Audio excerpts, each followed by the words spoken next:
민주당 내홍도 쉬이 가라앉지 않고 있는 상황입니다. 이재명 대표가 문명의 시대라는 신조어를 만들어가면서 돌파구를 찾기에 나섰습니다. 중앙일보 보겠습니다.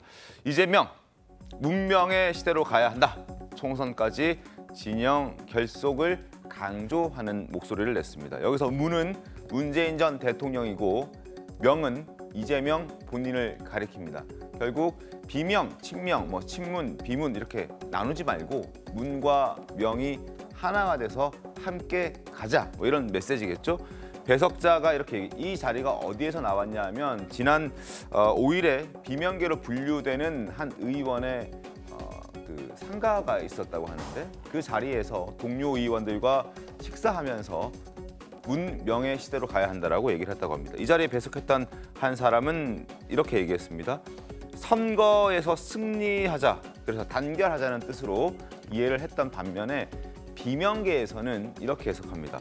총선까지 대표직을 유지하겠다는 그런 강한 의지를 보여준 것이다. 이렇게 다소 비판적으로 분석을 했습니다. 어떻게 보셨죠, 박선미 기자님께서?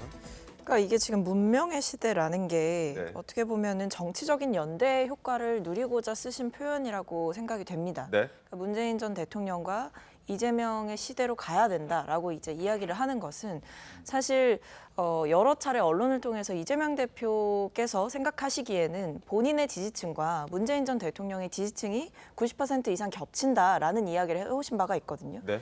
그러니까 그것도 있지만 사실 당내에서 보면 친문계, 친명계 이렇게 나뉘는 것이 사실인 것처럼 아직 당내에는 문재인 전 대통령의 어떻게 보면 문재인 전 대통령과 함께 뜻을 같이 했던 사람들이 이재명 대표에게까지 힘을 실어주고 있느냐라고 보면 아직 거기까지는 안 갔다라고 본인은 판단하실 수도 있을 것 같습니다.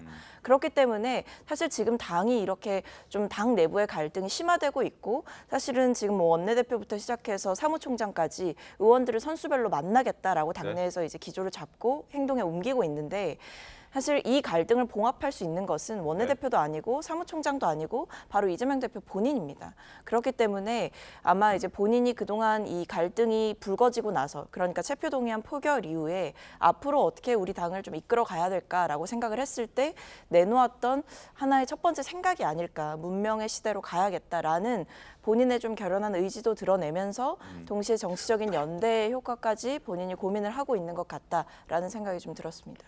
알겠습니다. 문명의 시대로 가야 한다. 본인의 의지를 좀 드러내는 메시지 신문으로 소개해드렸고 어제 기자들 또 이재명 대표 주변에 따라다니면서 이러저러한 질문들을 했다고 합니다. 어떻게 대답했는지 목소리 확인하겠습니다. 이명 대표께서의 인적 쇄신에 대해 좀 요구 나오시는 것 같은데 어떻게 판단하시는지. 대표님 혹시 또 당직 개편에 대해서 생각해두신 바 있으신지 궁금합니다.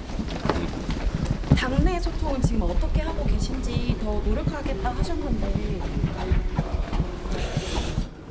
지금 강제동원 문제로 이제 전 국민들의 관심이 높습니다만 이게 과거 위안부 부당 합의와 비슷한 그런 경로 중에 하나가 아닌가 생각이 됩니다. 앞으로 한일 관계가 종속 관계로 전환되는 하나의 계기가 되지 않을까 하는 큰 걱정이 있습니다.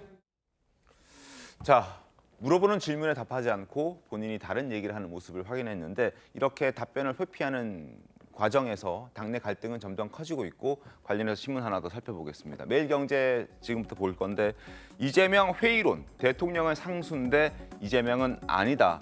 누가 얘기했느냐? 바로 유인태 전 사무총장이 이야기를 했습니다. 서서히 드러나고 있는 샤이 비명에 대해서 얘기했습니다.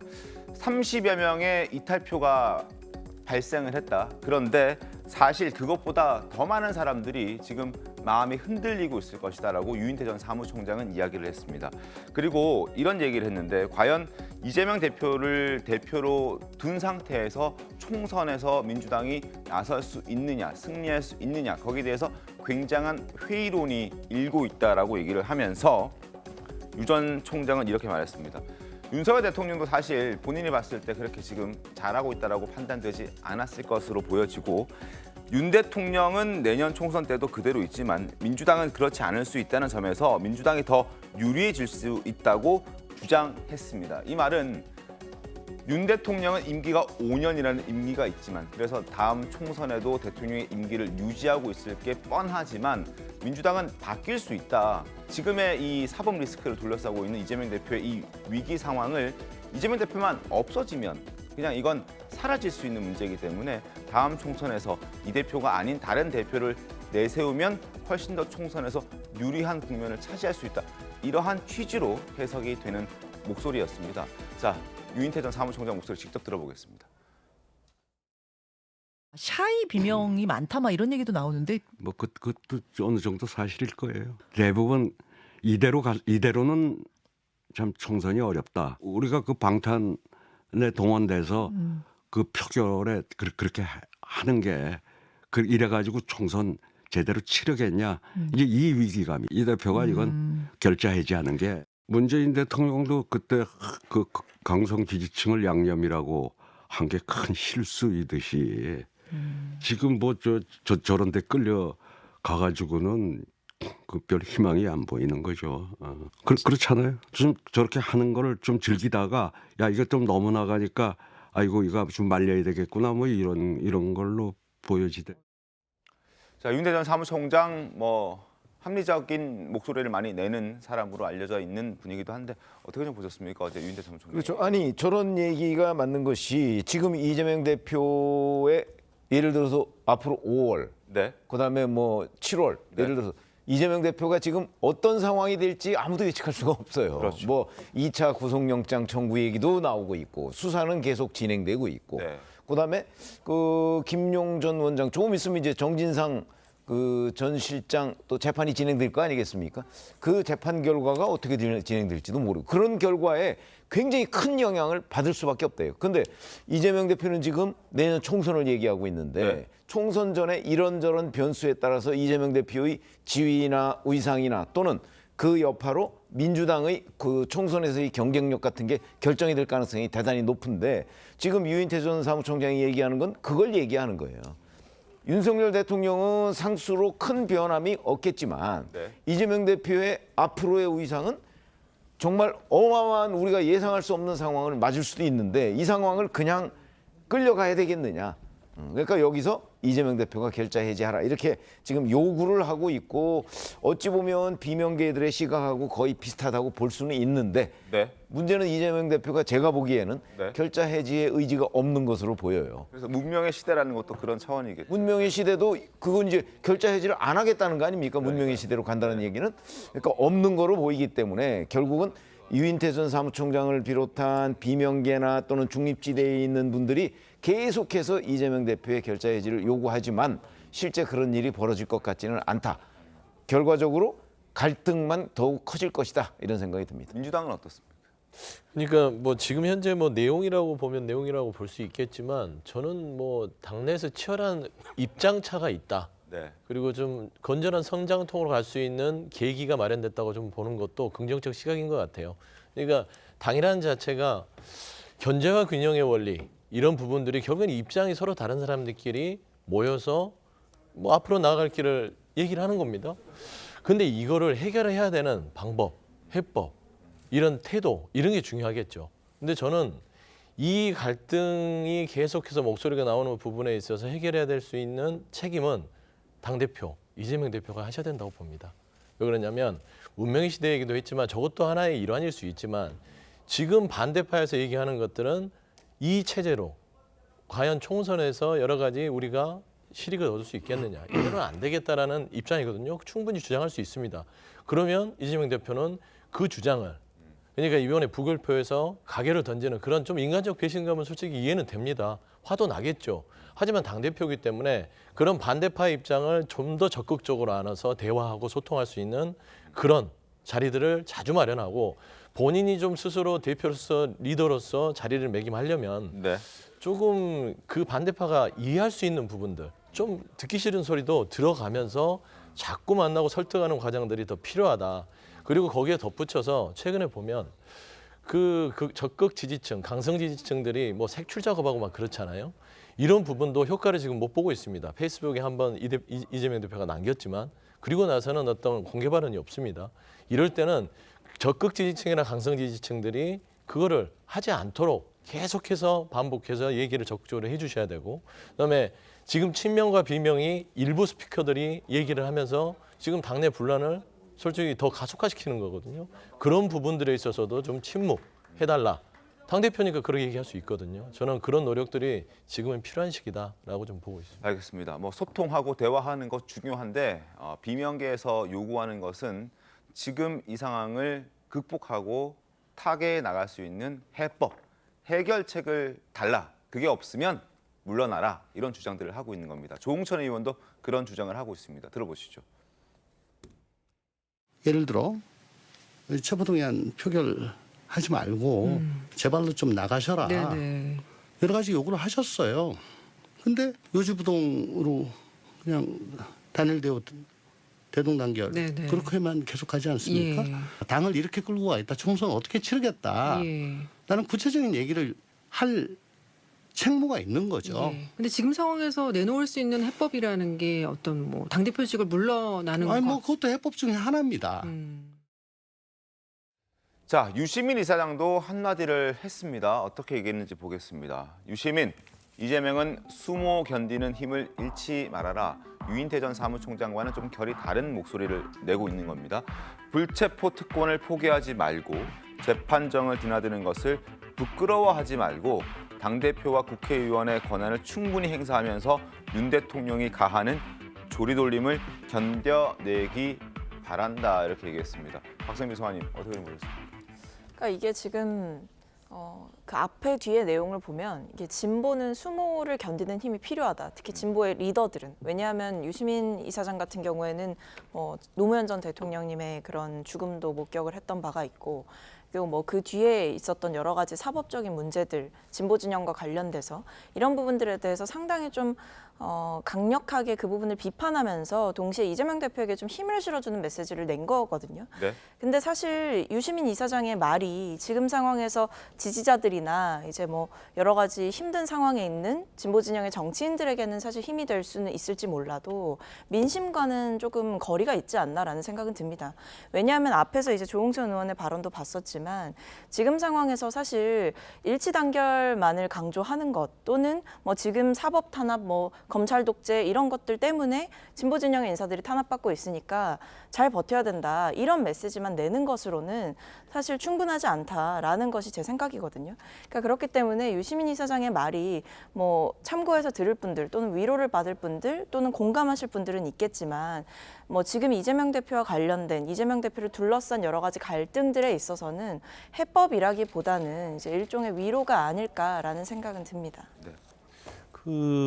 저 말은 이제 친명이나 강성지지층이 하고 있는 얘기를 그대로 하는 거잖아요. 그리고 저 자체가 오히려 이제 이재명 대표를 도와주는 게 아니고 오히려 이재명 대표를 가서는 안 될 길로 가라는 취지 말로밖에 들릴 수가 없어요. 그런데 유시민 이사님 사실은 이제 전에 노무현 정부 때도 이제 보건복지부 장관하고 그럴 때는 저는 뭐 개인적으로 볼 때 네. 상당히 스마트한 측면도 있었다고 봐요. 그리고 개혁과 혁신적인 측면이 있었다고 보는데 최근에 유시민 전 이사장의 어떤 행동을 보면 저는 이제 한동훈이 뭐 노무현 재단 뭐 계좌를 들여쳐봤다 해가지고 그거 거짓말이라고 자기가 자백했잖아요. 그러면서 이제 거짓말 논란이 있었고 또 동해양대 PC와 관련해서 정경심 교수가 뭐 PC에 대해서 증거 은닉 인멸교사 한 걸 증거 보존이라는 얘기를 했어요. 그래서 굉장히 이제 상식에서 어긋나는 이해할 수 없는 그런 얘기를 하면서 신뢰성을 굉장히 상실했다 이렇게 보는데 최근의 행동을 보면 그 전에 그러한 것들 어떤 본인의 장점은 없어지고 상당히 편협되면서도 확증 편향을 가진 선동가처럼 활동을 하고 있어요. 그래서 저런 행동들이 사실은 민주당이랄지 이재명 대표에 전혀 도움이 되지 않고 네. 오히려 중도 측에 이게 민주당이랄지 본인과 관련해서 점점 더 멀어지게 하는 그런 선동적인 언사를 좀 일삼고 있지 않는가. 저는 뭐 개인적으로 그렇게 생각합니다. 알겠습니다. 자, 그리고 친명계 목소리도 확인을 좀 해보겠습니다. 안민석, 우원식 의원의 목소리 들어보겠습니다. 고춧가루 열심히 빻던 그 방앗간 여주인께서 제게 이렇게 이야기합니다. 의원님, 이재명 대표가 불쌍해요. 제가 정말 당황했어요. 또 주말에 조기 축구에 시무시가로 운동장에 갔는데 몇몇 축구 동호인 분들이 아이 민주당 제발 싸우지 말고 좀 잘 좀 하라. 이런 방앗간과 운동장처럼 바닥 민심은 이재명 동정론이 확산되는 추세거든요. 당연히 이재명 대표가 본인의 방어권을 충분히 행사할 수 있도록 그렇게 만들어 드려야 된다고 생각하고요. 재판 과정에서 검찰이 무리한 수사를 저는 밝혀낼 거라고 생각합니다. 그렇게 할 수 있도록 민주당이 이재명 대표의 체포동의안을 부결시켜야 된다 이렇게 생각합니다.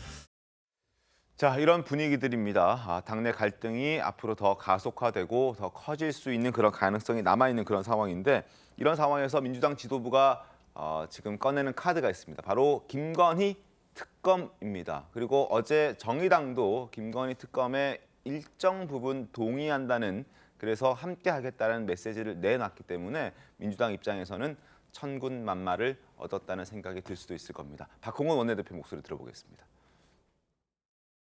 50억 클럽 특검법과 김건희 여사 특검법에 대한 국민 여론이 높아지자 한동훈 장관과 대통령실, 여당 의원들까지 온갖 자극적 비유로 특검법을 회방 놓고 있습니다. 민주당은 정의당과 협의해 50억 클럽 특검법을 절차대로 처리하고 김건희 여사 특검법도 반드시 마무리 짓겠습니다. 대통령실과 여당도 더는 국민 명령을 거스르지 말고 양 특검을 조속히 수용하기를 촉구합니다. 자, 그동안 정의당은 김건희 특검에 대해서는 다소 미온적이었습니다. 검찰의 수사 상황을 좀 지켜보고 난 다음에 미진하다고 판단되면 그때 가서 특검을 얘기하겠다 이렇게 얘기했는데 정의당의 생각은 검찰의 수사가 미온적이었던 것 같습니다. 어제 입장을 바꿨습니다. 자, 이은주 원내대표 이렇게 얘기했습니다. 당 회의에서 지난 6일 대검찰청을 항의 방문했는데 그 자리에서 확인한 것은 살아있는 검찰이 아닌 용산지검으로 쪼그라든 죽은 검찰이었다라면서 더는 검찰에 맡겨둘 수 없다라고 판단했다 이렇게 얘기를 했습니다. 그래서 김건희 특검도 민주당과 뜻을 같이 하겠다 이러한 식의 얘기를 했는데 조금 내용은 다릅니다. 민주당은 지금 정의당이 주장하고 있는 것은 김건희 여사의 주가 조작과 관련된 내용만 따로 원포인트 특검을 하자는 차원이고 반면 민주당은 여기 원포인트 주가 조작 특검 플러스 뇌물성 협찬, 허위 경력 등 김건희 여사와 관련된 모든 의혹을 다 특검해야 된다라고 이렇게 보고 있습니다. 당연히 국민의힘에서는 여기에 반발하고 있죠. 또다시 이중대가 된 것 아니냐 하는 그런 지적도 나오고 있는 상황인데요. 정의당의 이정미 대표 오늘 아침 라디오 나와서 자신의 입장을 밝혔습니다. 목소리 들어보겠습니다. 정의당 입장은 바뀐 게 없습니다. 검찰이 의지를 가지고 수사를 할지 안 할지 제가 2월까지는 지켜보겠다고 말씀을 드렸습니다. 예. 검찰이 이 문제에 대해서 적극적인 수사 의지가 없구나. 그렇다고 한다면 국회가 또 그 수사에 대한 혜택을 그냥 지켜만 볼 수는 없지 않습니까? 최 의원님 어떻게 보셨습니까? 그렇죠. 저 말로 보면 이정미 대표의 말이 맞습니다. 2월까지 지켜보겠다고 얘기를 했으니까 이제 2월이 지나고 3월이 됐으니까 지켜봤는데 김건희 특검, 그러니까 김건희 여사 수사, 그다음에 50억 클럽 수사에 대해 진전이 없고 그리고 할 의지도 보이지 않는다. 물론 그건 주관적인 평가지만 그렇기 때문에 우리는 특검을 추진해야 되겠다. 그래서 전후 맥락을 보면 수미상관합니다. 네. 그러니까 그동안에 얘기했던 데에서 어긋난 건 아니다. 다만 이제 국민의힘에서 얘기하는 정의당이 또 민주당의 이중대가 된다. 그것도 조금은 의미는 다른데 외형상으로는 그렇게 비슷하게 보인단 말이죠. 처음에는 민주당의 주장에 어느 정도 제동을 걸었다가 이제 다시 따라가는 형국을 보이잖아요. 구체적인 방법은 조금 달라요.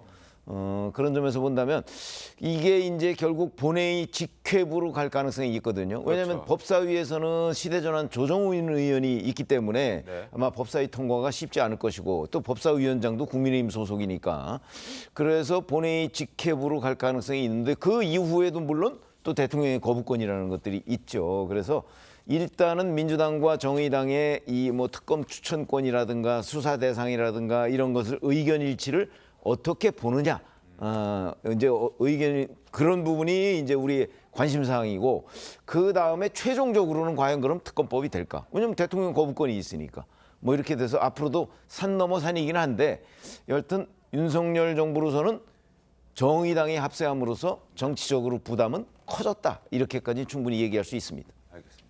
근데 정의당이 이중대라고 보기는 힘든 게 뭐 이제 이쪽 편들면 이중대고 저쪽 편들면 이중대를 하는데 그럼 이번에 가결할 때도 정의당은 반대를 했습니다. 그렇지 않습니까? 그러면 또 국민의힘이 이중대냐? 그래서 그런 논박은 의미가 없고요. 제가 봐서는 이 50억 클럽과 김건희 여사에 대한 김건희 특검 이 두 축은요. 국민들의 요구가 다수의 국민들이 좀 의혹을 갖고 있습니다. 그렇기 때문에 이 부분은 결론적으로 얘기하면은 지금 절차적 정당성 때문에 법사위에 던져놓고 나서 정의당은 이 절차적 정당성을 좀 해보자. 그래서 법사위에서 하는데 거기서 반대가 있다고 쳐서 우리는 최선을 다했지만 안 됐을 때는 직상정을 하자. 이런 절차를 지금 논의는 해서 민주당과 정의당은 합의를 본 것 같아요. 그래서 그럴 가능성이 크고요. 특히나 국민의힘이 법사위원장인데 받아주겠습니까? 절대 안 받을 거라고 보고요. 하지만 대통령 거부권, 저는 그 부분에 대해서는 좀 생각을 해야 될 거라고 봅니다. 50억이라는 퇴직금이 무죄가 나왔어요. 이걸 국민들이 어떻게 이해하겠습니까? 검찰이 제대로 대해서는 아마 국민의힘 쪽도 특검에 그렇죠. 그러니까 이 50억 이 클럽에 대한 특검 부분들은 그러면 국민의힘은 응해야 됩니다. 국민들은 전혀 이해하지 못하고 있습니다. 그러면 응해야 될 부분이 있고 김건희 여사의 특검에 대해서 민주당은 여러 가지를 하지만 커버나 컨텐츠도 보십시오. 최근에 나오는 거 보면 무혐의식으로 검찰이 결정을 해요. 하지만 들여다보고 수사를 하는 방식을 보면 압수수색, 수사, 소환 없었습니다.